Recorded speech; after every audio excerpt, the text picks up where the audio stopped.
Hi friends, ആർഫറയുടെ weekend എപ്പിസോഡിലേക്ക് എല്ലാവർക്കും സ്വാഗതം. ഇപ്പോൾ തുടക്കത്തിൽ തന്നെ വളരെ ഇൻട്രസ്റ്റിംഗ് ആയിട്ടുള്ള ഒരു ഡാറ്റ ഞാൻ കാണിക്കാം. ഇപ്പോൾ കഴിഞ്ഞ 25 വർഷത്തെ നിഫ്റ്റിയുടെ ഒരു ബെഞ്ച് മാർക്ക് ഇൻഡെക്സിന്റെ ഓരോ വർഷത്തെയും പ്രകടനം നോക്കിക്കഴിഞ്ഞാൽ നെഗറ്റീവ് റിട്ടേൺ നൽകാത്ത അല്ലെങ്കിൽ നിഫ്റ്റി താഴോട്ടേക്ക് പോകാത്ത ഒരു വർഷവും ഉണ്ടായിട്ടില്ല.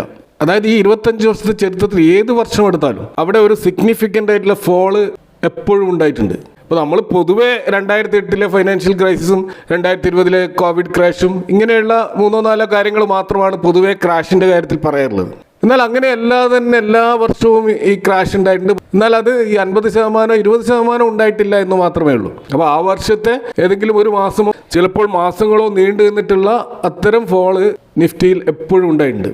ഇപ്പോൾ നമ്മൾ ഈ 2026 നോക്കുമ്പോൾ നിഫ്റ്റി ഈ ഒരു വർഷം ആരംഭിച്ചതിന് ശേഷം 12.07% ഇടിഞ്ഞിട്ടുള്ളത്. എന്നാൽ ഈ 2001 മുതൽ 2026 വരെയുള്ള 25 വർഷത്തെ ചരിത്രത്തിലെ എല്ലാ വർഷങ്ങളിലെ ഇടിവുകളുടെയും ഒരു ആവറേജ് എടുത്താൽ നമുക്ക് കിട്ടുക ഏകദേശം 18.38%. അതായത് ആവറേജ് ആയിട്ടുള്ള നിഫ്റ്റിയിലെ ഇടിവ് 18% കൂടുതലാണ്. അപ്പോൾ ആ ഒരു ലെവലിലേക്ക് നിലവിലുള്ള ഇടിവ് എത്തിയിട്ടില്ല.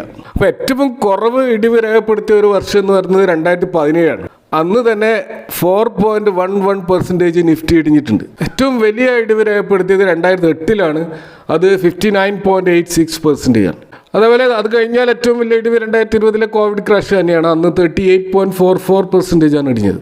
ഏറ്റവും റീസെൻ്റ് ആയിട്ടുള്ള ഏറ്റവും വലിയ ഇടിവ് എന്ന് പറയുന്നത് കോവിഡിന് ശേഷം 2022 16.47% നിഫ്റ്റി ഇടിഞ്ഞിട്ടുണ്ട്.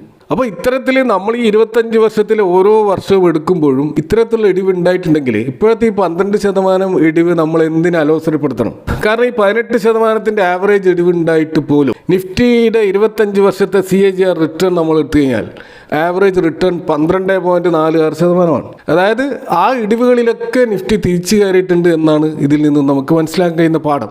അപ്പോൾ ഈ ഒരു നഗ്നമായ യാഥാർത്ഥ്യം നാം തിരിച്ചറിയുകയും അത് ഉൾക്കൊള്ളുകയും ചെയ്താൽ നിലവിലുള്ള മാർക്കറ്റിൻ്റെ ഈ ഒരു ബിയറിഷ്നെസ് നമ്മളൊരിക്കലും ആശങ്കപ്പെടുത്തുകയോ നമ്മളൊരിക്കലും പാനിക്കായിട്ട് നമ്മളെ സ്റ്റോക്കുകളൊന്നും വിറ്റൊഴിവാകുകയോ ചെയ്യുകയില്ല.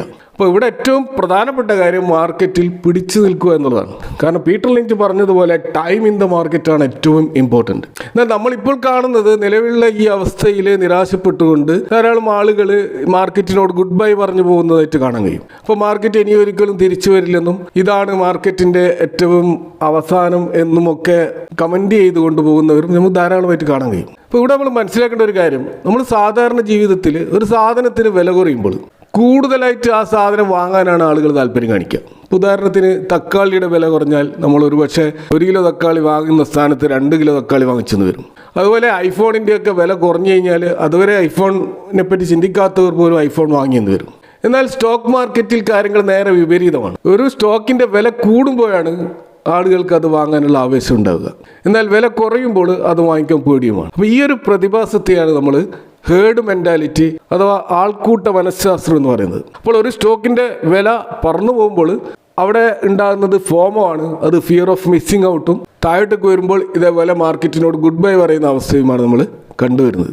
അപ്പോൾ ഇത് കൂടുതൽ വ്യക്തമാക്കാൻ വേണ്ടി നമ്മൾ വേറൊരു ഉദാഹരണം കൂടി നോക്കാം. ഇപ്പോൾ ബിറ്റ്കോയിൻ്റെ നിലവിലുള്ള പ്രൈസ് ഏകദേശം $70,000 എന്ന ലെവലിലാണ്. ബിറ്റ്കോയിൻ്റെ ഹയസ്റ്റ് പ്രൈസ് എവർ ഇപ്പോൾ ഉണ്ടായിട്ടുള്ളത് ഈ 2025 ഒക്ടോബർ 6 അത് $1,26,000 വരെ പോയിരുന്നു. അപ്പോൾ 1,00,000 മുകളിൽ ബിറ്റ്കോയിൻ പോയ സമയത്ത് ചായക്കടയിൽ ഇരിക്കുന്നവർ വരെ ബിറ്റ്കോയിനെ കുറിച്ച് സംസാരിക്കുകയും എല്ലാവർക്കും അത് വാങ്ങണമെന്നും കാരണം ഇത് ഇനിയും കൂടുമെന്ന പ്രതീക്ഷയൊക്കെ ഉണ്ടായിരുന്നു. എന്നാൽ അത് $70,000 എന്ന ലെവലിലേക്ക് വന്നപ്പോൾ ക്രിപ്റ്റോ തീർന്നു, ക്രിപ്റ്റോ മൊത്തം തട്ടിപ്പാണ് എന്ന് പറഞ്ഞ് ആരും അതിപ്പോൾ തിരിഞ്ഞു നോക്കുന്നില്ല. അപ്പോൾ അതിൻ്റെ അർത്ഥം ഏതൊരു ഇൻസ്ട്രുമെൻറ്റും അതിൻ്റെ കുറഞ്ഞ വിലയിൽ വരുമ്പോഴാണ് പ്രത്യേകിച്ച് ഈ ഈക്വിറ്റി അല്ലെങ്കിൽ ഇത്തരത്തിലുള്ള മാർക്കറ്റിൽ ആളുകൾ കൂടുതൽ ഭയപ്പെടുന്നത്. ഇതുപോലെ മറ്റൊരു ഉദാഹരണത്തിലൂടെ ഇത് കുറച്ചുകൂടി ക്ലിയർ ആയിട്ട് മനസ്സിലാവും. ഇപ്പോൾ ഒരു കമ്പനിയുടെ ബിസിനസ് എന്താണെന്ന് പോലും നോക്കാതെ, ഇപ്പോൾ ഉദാഹരണത്തിന് ചില സ്റ്റോക്കുകൾ IPOയിൽ ലിസ്റ്റ് ചെയ്തപ്പോൾ അതിൽ 50% വരെ ലാഭം ഉണ്ടായിരുന്നു. അത്തരം സന്ദർഭങ്ങളിൽ ആ കമ്പനിയുടെ ബിസിനസ് എന്താണെന്ന് പോലും നോക്കാതെ എല്ലാവരും ആ ഓഹരിയിൽ ചാടിക്കയറിയിരുന്നു.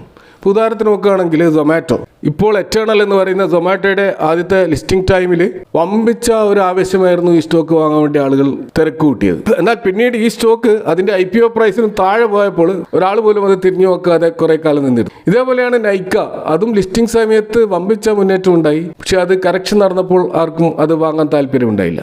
ഇത് സ്റ്റോക്കുകളിൽ മാത്രമല്ല, ഇപ്പോൾ റിയൽ എസ്റ്റേറ്റ് മേഖലയിൽ നമുക്കിത് കാണാൻ പറ്റും. ഒരു പ്രത്യേക സ്ഥലത്ത് ഭൂമിക്ക് വില കുതിച്ചു വരികയാണെന്ന് കേൾക്കുമ്പോൾ കടം വാങ്ങിയിട്ടാണെങ്കിലും സ്വർണം വിറ്റുകൊണ്ട് നമ്മൾ ആ സ്ഥലം വാങ്ങാൻ ക്യൂ നിൽക്കും. എന്നാൽ മറിച്ച് മാർക്കറ്റ് മന്ദഗതിയിലാവുകയും ഇപ്പോൾ പല സ്ഥലങ്ങളും ചെറിയ വിലക്ക് കിട്ടുമ്പോഴും നമ്മൾ സ്വർണത്തിന് ഇത്ര വില ഉണ്ടായിട്ട് പോലും അത് വിറ്റുകൊണ്ട് ആ റിയൽ എസ്റ്റേറ്റ് വാങ്ങാൻ നമ്മൾ താല്പര്യം കാണിക്കില്ല. അപ്പോൾ ഇത്തരത്തിലുള്ളൊരു പ്രതിഭാസത്തിൻ്റെ കാരണം നമ്മൾ നോക്കിക്കഴിഞ്ഞാൽ, പ്രത്യേകിച്ച് ഈക്വിറ്റി മാർക്കറ്റിൽ നമ്മൾ കാണുന്നത്, ഒരു ഓഹരിയുടെ വില കൂടുമ്പോൾ അത് നല്ല കമ്പനിയാണെന്നും വില കുറയുമ്പോൾ അത് മോശം കമ്പനിയാണെന്നും ആളുകൾ തെറ്റായിട്ട് വിലയിരുത്തുകയാണ്. കാരണം ചുറ്റുമുള്ള 10 പേര് ഒരു ഓഹരിയെ പുകഴ്ത്തുമ്പോൾ നമ്മളും അതിലേക്ക് ആകർഷിക്കപ്പെടുന്നു. എന്നാൽ വില കുറയുമ്പോൾ നെഗറ്റീവ് വാർത്തകൾ മാത്രം ശ്രദ്ധിക്കുകയും പേടിച്ചിട്ട് ഈ ഒരു ഓഹരികൾ വിറ്റുവയ്ക്കുകയും ചെയ്യുന്നു. അപ്പോൾ ഈ ഒരു സാഹചര്യത്തെക്കുറിച്ച് സ്റ്റോക്ക് മാർക്കറ്റ് ലെജൻഡായിട്ടുള്ള വാരൻ ബഫറ്റ് ഒരിക്കൽ പറഞ്ഞിരുന്നു. കാരണം എല്ലാവരും അത്യാഗ്രഹികളാകുമ്പോഴാണ് നമ്മൾ ഭയപ്പെടേണ്ടത്, അതേപോലെ മറ്റുള്ളവർ ഭയപ്പെടുമ്പോഴാണ് നമ്മൾ അത്യാഗ്രഹിയാവേണ്ടത്. അപ്പോൾ ഇത് നമ്മൾ എപ്പോഴും സ്റ്റോക്ക് മാർക്കറ്റിൽ കേട്ടുകൊണ്ടിരിക്കുന്ന സ്ലോഗനാണ്. പക്ഷേ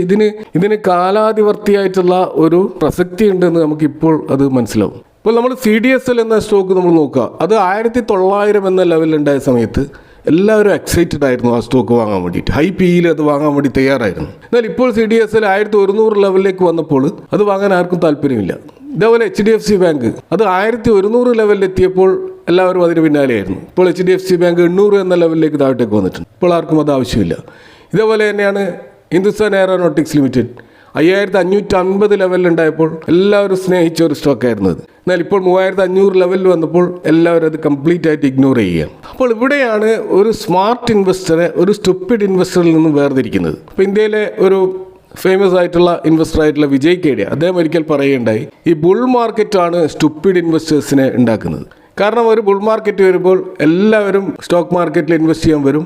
അവർ കമ്പനികളുടെ വാല്യുവേഷൻ ഒന്നും നോക്കാതെ വലിയ ഹൈ പ്രൈസിലൊക്കെ ഇൻവെസ്റ്റ് ചെയ്യും. അങ്ങനെ മാർക്കറ്റ് വലിയ തോതിൽ വരുമ്പോൾ സ്മാർട്ടായിട്ടുള്ള ഇൻവെസ്റ്റേഴ്സ് അവരുടെ സ്റ്റോക്കുകളെല്ലാം വിറ്റ് ഈ സ്റ്റുപ്പിഡ് ഇൻവെസ്റ്റേഴ്സിൻ്റെ തലയിൽ കെട്ടിവെക്കും. അങ്ങനെ മാർക്കറ്റ് ഇടിയുമ്പോൾ ഈ സ്റ്റുപ്പിഡ് ഇൻവെസ്റ്റേഴ്സ് മാർക്കറ്റിൽ നിന്നും പുറത്താവും.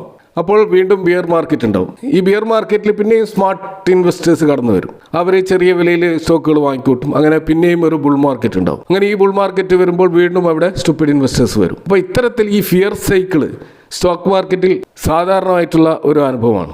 ഇതാണ് ഞാൻ തുടക്കത്തിൽ പറഞ്ഞ ആ ഡാറ്റയിൽ 25 വർഷത്തെ ചരിത്രത്തിൽ ഒരിക്കൽ പോലും നിഫ്റ്റി ഒരു വർഷം താഴാതെ ഇരുന്നിട്ടില്ല എന്നുള്ളതാണ് യാഥാർത്ഥ്യം. അപ്പോൾ അത്തരം താഴ്ന്ന സമയത്തൊക്കെ ഇൻവെസ്റ്റ് ചെയ്തവരാണ് സ്മാർട്ട് ഇൻവെസ്റ്റേഴ്സ്. അവരാണ് വാല്യൂ ഇൻവെസ്റ്റിംഗ് നടത്തുന്നത്. അപ്പോൾ ഇത്തരത്തിൽ മാർക്കറ്റ് താഴുമ്പോൾ എങ്ങനെയാണ് നമ്മൾ നല്ല സ്റ്റോക്കുകൾ കണ്ടെത്തുക എന്നുള്ളതിന് ചില ഫണ്ടമെൻ്റൽ പാരാമീറ്റേഴ്സ് മാത്രം നമ്മൾ നോക്കിയാൽ മതി. ഒന്ന്, ഏറ്റവും ആദ്യം ശ്രദ്ധിക്കേണ്ടത് ആ ബിസിനസ് മാറിയിട്ടുണ്ടോ എന്നുള്ളതാണ്. ഒരു ഓഹരിയുടെ വില താഴ്ന്നത് 2 കാരണങ്ങൾ കൊണ്ടാകും. ഒന്നുകിൽ പൊതുവായിട്ടുള്ള മാർക്കറ്റിൻ്റെ ഒരു ഡൗൺ ട്രെൻഡിൻ്റെ കാരണം കൊണ്ട് ഒരു സ്റ്റോക്ക് താഴത്തേക്ക് പോകാം. അതല്ലെങ്കിൽ ആ കമ്പനിയുടെ ബിസിനസ്സിൽ ഉണ്ടായിട്ടുള്ള പ്രശ്നങ്ങൾ കാരണം ആ സ്റ്റോക്ക് താഴത്തേക്ക് പോകാം. അപ്പോൾ ഇവിടെ നമ്മൾ തിരിച്ചറിയേണ്ടത് ഈ സ്റ്റോക്കിൻ്റെ വില കുറഞ്ഞത് മാർക്കറ്റ് സെൻറ്റിമെൻറ്റ്സ് കാരണമാണോ അതോ കമ്പനിയുടെ ബിസിനസ് ഇഷ്യൂസ് കാരണമാണോ എന്ന് തിരിച്ചറിയുക എന്നുള്ളതാണ് ഏറ്റവും പ്രധാനം. അപ്പോൾ കമ്പനി നല്ല പ്രോഫിറ്റും ഗ്രോത്തും ഒക്കെ കാണിക്കുമ്പോൾ എന്നിട്ട് പോലും കമ്പനിയുടെ വില കുറയുകയാണെങ്കിൽ തീർച്ചയായിട്ടും അത് മികച്ച ഒരു വാല്യൂ ബൈങ് അവസരമാണ്. ഇതേപോലെ മറ്റൊരു കാര്യം ശ്രദ്ധിക്കേണ്ടതാണ് കടമില്ലാത്ത കമ്പനികൾ, ഡെറ്റ് ഫ്രീ കമ്പനീസ്.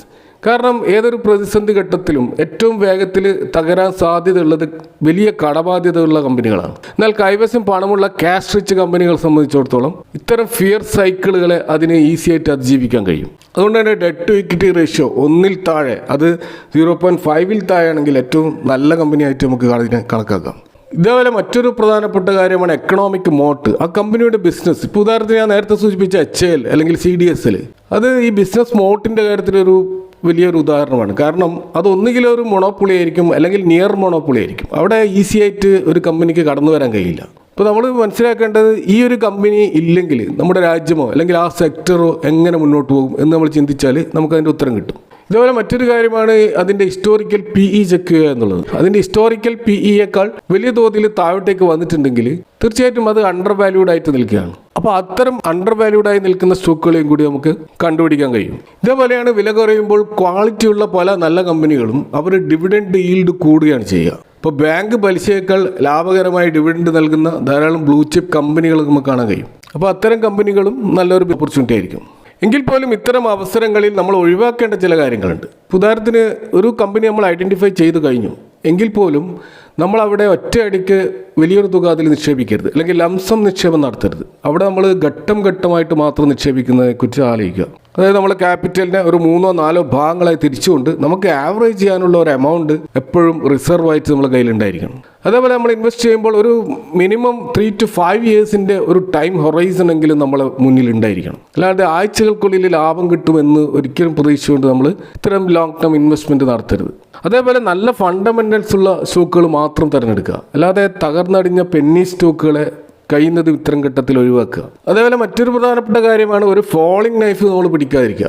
എത്ര നല്ല സ്റ്റോക്കായാലും അത് താഴേക്ക് വീണുകൊണ്ടിരിക്കുന്ന ഒരവസ്ഥയിൽ നമ്മൾ അതിൽ കയറി പിടിക്കാൻ ശ്രമിക്കരുത്. അത് താഴോട്ടേക്ക് വന്ന് ഒന്ന് സ്റ്റെബിലൈസ് ചെയ്യാനുള്ള ഒരു അവസരം അതിന് കൊടുത്ത് അത് രണ്ടാമതും കയറുന്നതിൻ്റെ സൂചനകൾ കാണിക്കുമ്പോൾ മാത്രം ഇൻവെസ്റ്റ് ചെയ്യുക. അപ്പോൾ ഇത്തരത്തിൽ ധാരാളം സ്റ്റോക്കുകൾ നമുക്ക് മാർക്കറ്റിൽ കാണാൻ കഴിയും. ഇപ്പോൾ നിലവിൽ നമ്മൾ ഉദാഹരണത്തിന് 4-5 സ്റ്റോക്കുകൾ നോക്കുകയാണെങ്കിൽ ഇപ്പോൾ ബജാജ് ഫിൻസർവ് അത് 52 വീക്ക് ലോ ആയിട്ടുള്ള 1702 ഇപ്പോൾ അടുത്തുകൊണ്ടിരിക്കുകയാണ്. ഏകദേശം അതിൻ്റെ ഒരു മാസത്തെ ഇടിവ് എന്ന് പറയുന്നത് 16% ആണ്. ഇതുപോലെ കൊടാക് മഹീന്ദ്ര ബാങ്ക് അതിൻ്റെ 52 വീക്ക് ലോ ആയിട്ടുള്ള 363 അടുത്തുകൊണ്ടിരിക്കുകയാണ്.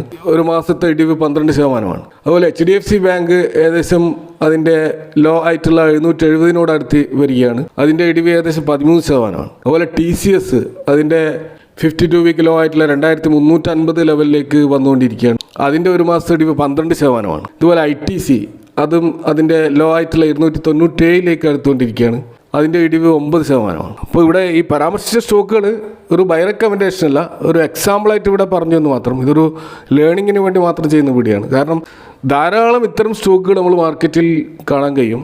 അപ്പോൾ നമുക്ക് യോജിച്ച ബിസിനസ്, നമുക്ക് താല്പര്യമുള്ള ബിസിനസ്സിൽ ഇത്തരം സ്റ്റോക്കുകളുണ്ടോ എന്ന് പരിശോധിക്കലും പ്രധാനമാണ്. ഏതായാലും happy investing. Thank for watching. See you next time with another video. വിഷയങ്ങളുമായി ബന്ധപ്പെട്ട നിങ്ങളുടെ അഭിപ്രായങ്ങളും കമൻറ്റുകൾ അറിയിക്കുക.